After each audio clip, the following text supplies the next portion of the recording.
ಬಂಧುಗಳೇ ನಮಸ್ಕಾರ. ನಾನು ನಿಮ್ಮ LG1 ಕರ್ನಾಟಕ ರಾಷ್ಟ್ರ ಸಮಿತಿ ಪಕ್ಷದ ರಾಜ್ಯ ಸಂಘಟನಾ ಕಾರ್ಯದರ್ಶಿ. ಬಂಧುಗಳೇ, ನಿನ್ನೆ ದಿನ ಕರ್ನಾಟಕ ರಾಜ್ಯ ಮತ್ತು ಬೆಂಗಳೂರು ನಗರಿಗೆ ಏನು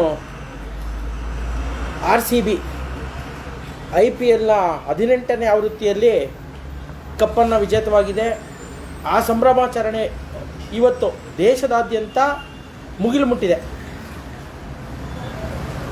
ಈ ಏನು RCB ಕಪ್ಪನ್ನು ಗೆದ್ದಿದೆ, ಈ ವಿಚಾರವನ್ನು ಇಟ್ಕೊಂಡು ರಾಜ್ಯದಲ್ಲಿ ಆಡಳಿತ ನಡೆಸ್ತಿರುವಂತಹ ಕಾಂಗ್ರೆಸ್ ಸರ್ಕಾರ ಇವತ್ತು ಏನು ಆಟವಾಡಿದಂತಹ ತಂಡದ ಎಲ್ಲ ಆಟಗಾರರಿಗೆ ಒಂದು ಸನ್ಮಾನವನ್ನು ಮಾಡಬೇಕು ಹಾಗೂ ಒಂದು ಶೋ ಕೊಡಬೇಕು, ಒಂದು ಬಿಲ್ಡಪ್ ಮಾಡಬೇಕು ಅಂತ ಹೋಗಿ ಇವತ್ತು ಸುಮಾರು 10 ಜನ ಕ್ರೀಡಾಭಿಮಾನಿಗಳು ಕಾಲ್ತುಳಿತಕ್ಕೆ ಒಳಗಾಗಿ ಸಾವನ್ನಪ್ಪಿರುವ ವರದಿ ಬರ್ತಿದೆ.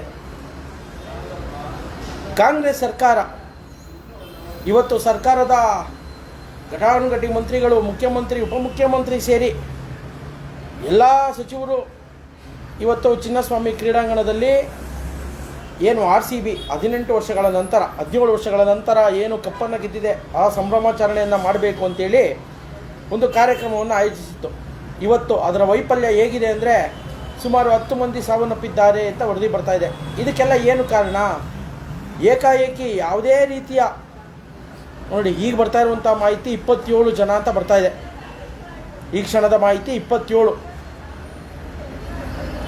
ರಾಜ್ಯದ ಕಾಂಗ್ರೆಸ್ ಸರ್ಕಾರ ಯಾವುದೇ ರೀತಿಯ ಮುಂಜಾಗ್ರತಾ ಕ್ರಮವನ್ನು ತಗೊಳ್ಳದೆ ಎಷ್ಟು ಜನ ಸೇರ್ಬೋದು, ಎಷ್ಟು ಕ್ರೀಡಾಭಿಮಾನಿಗಳು ಸೇರ್ಬೋದು, ಮತ್ತು ಅಲ್ಲಿ ಅವಕಾಶ ಮಾಡಿಕೊಟ್ರೆ ಎಷ್ಟು ಜನರಿಗೆ ಸಾಧ್ಯವಾಗುತ್ತೆ ಅವಕಾಶ ಅನ್ನುವಂತಹ ಒಂದು ಮಾಹಿತಿಯನ್ನು ಪಡೆಯದೆ ಏಕಾಏಕಿ ಒಂದು ತೀರ್ಮಾನವನ್ನು ಮಾಡಿ ಇವತ್ತು ಒಂದು ಶೋ ಮಾಡಬೇಕು ಅಂತೇಳಿ ಹೊರಟಂತಹ ಸಂದರ್ಭದಲ್ಲಿ ಈ ರೀತಿಯಾದಂತಹ ಅನಾಹುತ ಅವಘಡ ನಡೆದಿರುವಂಥದ್ದು. ಇವತ್ತು ಏನು ಪ್ರಾಣವನ್ನು ಕಳ್ಕೊಂಡಿರುವಂಥ ಕುಟುಂಬ ಏನು ಮಾಡ್ಬೋದು? ಯಾಕೆಂದರೆ ಈ ರೀತಿಯಾಗಿ ಏಕಾಏಕಿ ಏನೋ ಒಂದು ಮಾಡೋಕ್ಕೆ ಹೊರಟಂಥದ್ದು ಜನರ ವಿಶ್ವಾಸವನ್ನು ಗಳಿಸಬೇಕು. ಇವತ್ತು ಆಡಳಿತದಲ್ಲಿ ವೈಫಲ್ಯ ಕಂಡಿರುವಂತಹ ರಾಜ್ಯ ಸರ್ಕಾರ, ಆಡಳಿತದ ದೃಷ್ಟಿಯಲ್ಲಿ ಭ್ರಷ್ಟವಾದಂಥ ವ್ಯವಸ್ಥೆಯನ್ನು ಕಟ್ಟಿರುವಂತಹ ಕಾಂಗ್ರೆಸ್ ಸರ್ಕಾರ ಜನರ ಕಣ್ಣಿಗೆ ಮಣ್ಣೆಚ್ಚುವಕ್ಕೆ ಈ ರೀತಿಯಾದಂಥ ಒಂದು ಡ್ರಾಮಾವನ್ನು ಮಾಡಲು ಹೊರಟಿತ್ತು.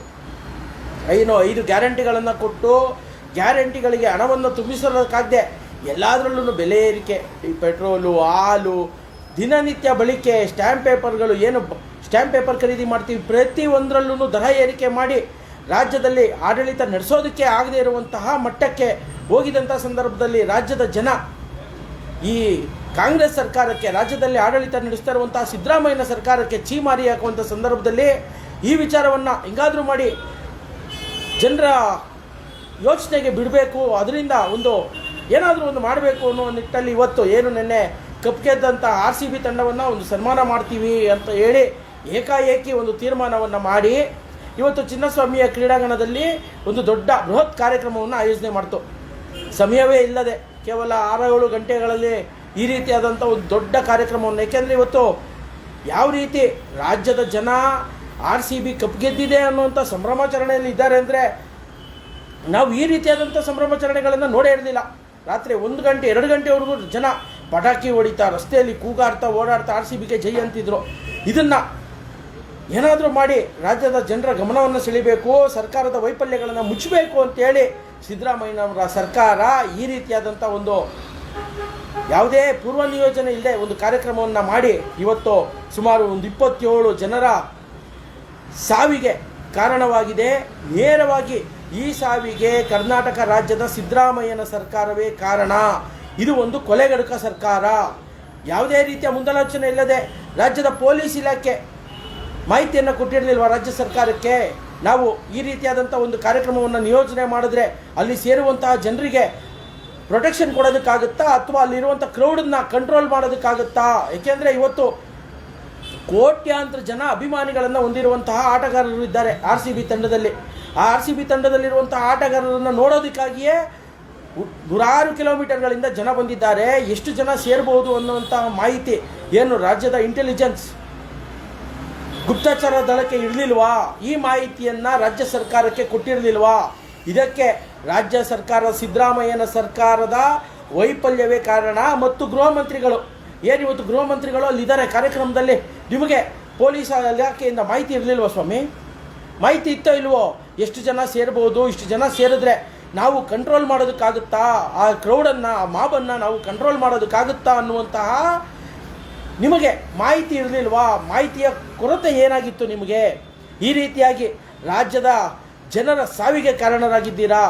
ನಿಮ್ಮ ಸರ್ಕಾರದ ಆಡಳಿತವನ್ನು, ವೈಫಲ್ಯವನ್ನು ಮುಚ್ಚೋದಕ್ಕೋಸ್ಕರ ಜನರಿಗೆ ಒಂದು ನಾಟಕವನ್ನು ತೋರಿಸ್ಬೇಕು ಅಂತ ಹೇಳಿ ಇವತ್ತು 27 ಜನರ ಸಾವಿಗೆ ಕಾರಣವಾಗಿರುವಂಥದ್ದು ಸಿದ್ದರಾಮಯ್ಯನವರ ಸರ್ಕಾರ. ಈ ವಿಚಾರವಾಗಿ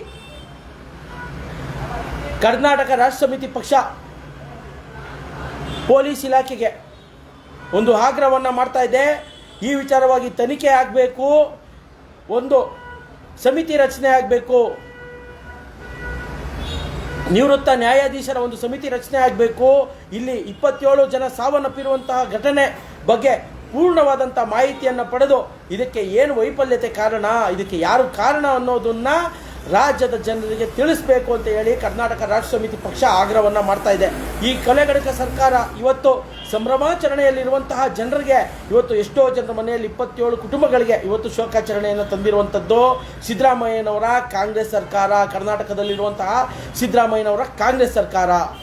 ಬಂಧುಗಳೇ, ಯಾಕೆ ಈ ರೀತಿಯಾಗಿ ಜನರಿಗೆ ಏನೋ ಒಂದು ವ್ಯಾಮೋಹ, ಏನು ಖುಷಿ, ಈ ರೀತಿಯಾಗಿ ತಮ್ಮ ಪ್ರಾಣವನ್ನು ಕಳ್ಕೊಳ್ಳೋದಕ್ಕೆ ಯಾವುದೇ ರೀತಿಯ ಮುಂದಾಲೋಚನೆ ಇಲ್ಲದೆ ಅಲ್ಲಿ ಏಕಾಏಕಿ ನುಗ್ಗಿ ಪಾಪ ಜನರು, ಅವರ ಅಭಿಮಾನಿಗಳು, ಕ್ರೀಡಾಪಟುಗಳ ಅಭಿಮಾನಿಗಳು ಇವತ್ತೇನು ಕಪ್ಪನ್ನು ತಂದಿರುವಂತಹವ್ರನ್ನ ನೋಡಬೇಕು, ವಿರಾಟ್ ಕೊಹ್ಲಿಯನ್ನು ನೋಡಬೇಕು, ಸಾಲ್ಟ್ನ ನೋಡಬೇಕು, ಮತ್ತೊಬ್ಬರನ್ನ ನೋಡಬೇಕು ಅಂತೇಳಿ ಮುಗಿಬೋದಂಥ ಜನ ಇವತ್ತು ತಮ್ಮ ಪ್ರಾಣವನ್ನು ಕಳ್ಕೊಂಡಿದ್ದಾರೆ.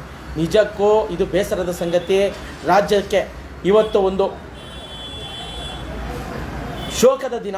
ನಿನ್ನೆ ಎಲ್ಲ ಸಂಭ್ರಮದಲ್ಲಿದ್ದಂತಹ ಕರ್ನಾಟಕದ ಜನತೆ ಇವತ್ತು ಶೋಕದ ದಿನ, ಇವತ್ತು ಶೋಕಾಚರಣೆ ಮಾಡುವಂತಹ ಸ್ಥಿತಿಯನ್ನು ತಂದಿಟ್ಟಿರುವಂಥದ್ದು ಕಾಂಗ್ರೆಸ್ ಸರ್ಕಾರ, ರಾಜ್ಯದಲ್ಲಿರುವಂಥ ಕಾಂಗ್ರೆಸ್ ಸರ್ಕಾರ. ದಯಮಾಡಿ ರಾಜ್ಯದ ಜನಕ್ಕೆ ನಾವು ಕೈ ಮುಗಿದು ಕೇಳ್ಕೊತೀವಿ, ನಿಮ್ಮ ಅಭಿಮಾನಗಳಿದ್ದರೆ ದಯವಿಟ್ಟು ನೀವು ನಿಮ್ಮ ಮನೆಯಲ್ಲಿ ತೋರಿಸಿ. ಈ ರೀತಿಯಾಗಿ ಬಂದು ಇಲ್ಲಿ ಸರಿಯಾಗಿ ಮ್ಯಾನೇಜ್ ಮಾಡೋದಕ್ಕೆ ಏನು ಅಲ್ಲಿ ಮಾಡಬೇಕಾಗಿದ್ದಂಥ ವ್ಯವಸ್ಥೆಗಳನ್ನು ಸರಿಯಾಗಿ ಮಾಡದೇ ಇರುವಂಥ ಸಂದರ್ಭದಲ್ಲಿ ಈ ರೀತಿಯಾದಂಥ ಅನಾಹುತಗಳಿಗೆ ಯಾರು ಕಾರಣ? ನಿಮ್ಮ ಕುಟುಂಬಕ್ಕೆ ಯಾರು ಹೊಣೆ? ಈಗ ನಿಮ್ಮ ಕುಟುಂಬದ ಜವಾಬ್ದಾರಿಯನ್ನು ಯಾರು ಹೊರ್ತಾರೆ? ನಿಜವಾಗ್ಲೂ ಬಹಳ ದುಃಖದ ಸಂಗತಿ.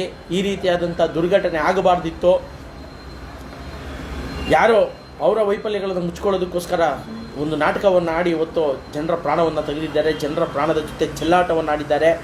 ಮತ್ತೊಮ್ಮೆ ನಾನು ಕೇಳ್ಕೊಳ್ಳೋದಿಷ್ಟೇ, ಯಾರ್ಯಾರು ಇವತ್ತು ಆಸ್ಪತ್ರೆಯಲ್ಲಿ ಚಿಕಿತ್ಸೆಯನ್ನು ಪಡಿತಾ ಇದ್ದಾರೆ ಅವರು ಆ ಚಿಕಿತ್ಸೆ ಯಶಸ್ವಿಯಾಗಲಿ, ಎಲ್ಲರೂ ಯಾವುದೇ ರೀತಿಯ ನೋವು ಇಲ್ಲದೆ ಬೇಗ ಗುಣಮುಖರಾಗಿ ಬರಲಿ, ಹಾಗೂ ಇನ್ನೂ ಹೆಚ್ಚು ಸಾವು ನೋವುಗಳಾಗೋದು ಬೇಡ ಅಂತ ಕೇಳ್ಕೊತಾ, ದಯಮಾಡಿ ಯಾರ್ಯಾರು ಸಾಧ್ಯವಾಗುತ್ತಾ ಅಲ್ಲಿ ಹೋಗಿದ್ದೀರಾ ದಯಮಾಡಿ ಹುಷಾರಾಗಿ ಬನ್ನಿ, ಹಿಂತಿರುಗಿ ಬನ್ನಿ ಅಂತ ಕೇಳ್ಕೊತೀನಿ.